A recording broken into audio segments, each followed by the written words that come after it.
Tom Hiddleston believes Loki was fully redeemed in Infinity War. Tom Hiddleston believes Loki redeemed himself through his actions in.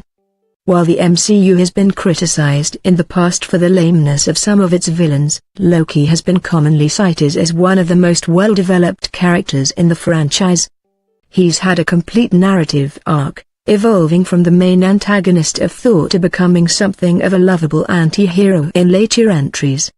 This is largely due to Hiddleston's performance, who gave a sense that underneath Loki's egomania and lust for power was a badly wounded soul.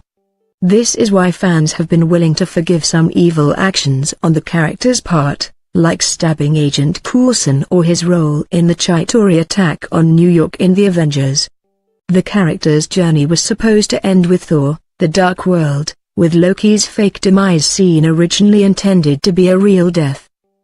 He lived to fight another day after test screenings, however, before finally meeting his end at the hands of Thanos in.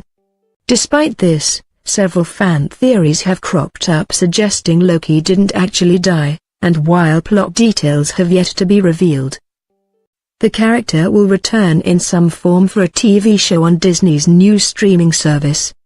During a recent Q&A at the Ace Comic Con, via TOWIE, Hiddleston reflected on his journey with the character, and that he always wanted audiences to empathize with Loki and feel he could somehow redeem himself. I think that first film really humanizes him and I think makes the rest of the journey interesting. It makes you always think that he could be pulled back, he could be redeemed and, in my opinion, he is redeemed in Infinity War. Loki makes a bid to kill Thanos in the opening scene of, but is quickly overpowered and killed. His death was made all the more tragic by the fact he had finally made peace with his estranged brother Thor following the events of Thor, Ragnarok. Like Hiddleston states, Loki's actions in Infinity War mark a big change in the character, and, if he's truly dead this time, it was a heroic end. Aside from, it seems Marvel want to retcon the character's actions in the past, by revealing he was actually under the influence of the Mind Stone during the events of the Avengers. This has proven slightly controversial among fans, who feel it undermines the character, but it does make a certain amount of sense.